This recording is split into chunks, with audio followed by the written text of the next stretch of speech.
ভোর হলো দোর হলো খুকুমনি উঠোরে, কিন্তু এখন আমি আর খুকুমনি নেই, আমি এখন খোকামনিদের মা। ছেলেকে স্কুলে দেওয়ার পরে আমি মেথির পানিটা আমার হাজব্যান্ডের জন্য ছেঁকে রাখলাম। সে হেঁটে সেগুলো খাবে। তারপর আমি একটু চট করে দুধ চা বানিয়েছিলাম, দুধের সাথে কফি দিয়ে আজকে একটু টোস্ট বিস্কুট খেয়েছিলাম, অন্যরকম একটা ফ্লেভার কাজ করে। তারপরে আমি আস্তে আস্তে দুপুরে রান্নাটা চড়াই দিই, কারণ এখন দিন ছোট। এই যে লাল শাক ভাজি, আরেক চুলা আমি পরোটা বানিয়ে পরোটা সেঁকে নিয়েছি, আর পরোটা দিয়ে সেই চাল কুমড়া মোরব্বাটা আজকে খাওয়া হবে। এটা আমাদের আসলে দেশের একটি ট্রেডিশনাল খাবার। এই খাবারটা অনেক রুচিসম্মত, মুখে লেগে থাকে, যারা খেয়েছে তারাই জানে এর গুণাগুণ। তারপরে একে একে আমার হাজব্যান্ডের জন্য আমি পরোটা নাস্তা মানে রেডি করে রেখে দিই।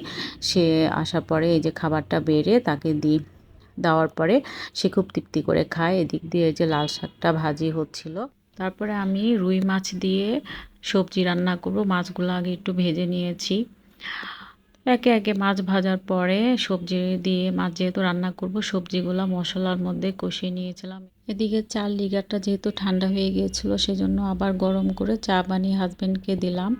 চুলায় তেল দিয়ে তেলের মধ্যে একটু শুকনো মরিচ দিয়েছি, তারপরে একে একে রসুন পেঁয়াজ দিয়ে তারপরে শাকটা আমি ভালো করে ভাগার দিয়ে নিয়েছি। শাকে অবশ্যই একটু তেল ভালো দিলে ভালো লাগে। তারপরে শাকটা যখন হয়ে যায় এটা একটা বাটিতে নিয়ে ফেলি, পরে আমি ওভেনে গরম করে সবাইকে দিই খাওয়ার জন্য। এদিক দিয়ে অন্য চুলায় আমি যেহেতু মাছের কথা বলেছি, সেই মাছের সবজিটা বসাই।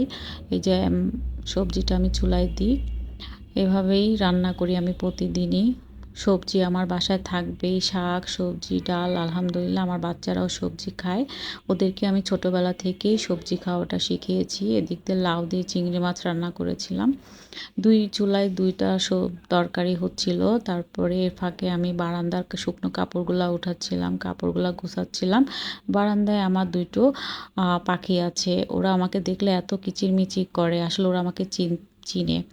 তারপরে এই যে আমার একটা ছোট্ট ফুলের গাছে সাদা একটা ফুল এসেছিল একটু করে, পাতাবাহার গাছটা। এই যে সে আমার পাখিগুলা। আসলে আল্লাহর সৃষ্টি অপরূপ সুন্দর।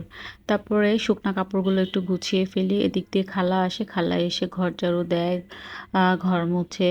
তারপরে এই যে আমার তরকারিগুলোতে আমি একটু ধনিয়ার পাতা কেটে দিয়ে দিই একসাথে। তারপরে বিকালের জন্য আবার একটু নাস্তাটা তৈরি করি, কারণ বিকালটা অনেক ছোট, তাড়াতাড়ি আসর আজান দিয়ে দেয়, বাচ্চাগুলো ক্ষুধার্ত হয়ে যায়। এই জন্য দুপুরে রান্নার সাথে সাথে আমি বিকালের নাস্তাটাও করে ফেলি।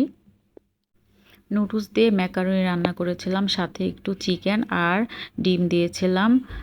এভাবে আমার বাচ্চাদের জন্য আমি এই ম্যাকারনি আর নুডলস দিয়ে সবজি দিয়ে চিকেন দিয়ে ডিম দিয়ে রান্না করি। খাবারটা অনেক ভালো হয়েছিল মনে হচ্ছিল। সেদিন সবাই বলছিল যে না আজকে মনে হয় তুমি মন দিয়ে রান্না করেছো। যাই হোক, আসলে সবাই যখন প্রশংসা করে খাবারের কথা তখন ভালো লাগে, তখন আরও বেশি বেশি করে রান্না করতে ইচ্ছা করে।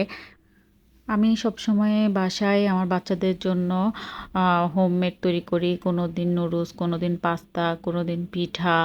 হ্যাঁ, এভাবেই আমার বাচ্চাদেরকে আমি ঘরের জিনিসই বেশিরভাগ রান্না করে খাওয়াই। তারপর আমি একটু ছাদে যাই।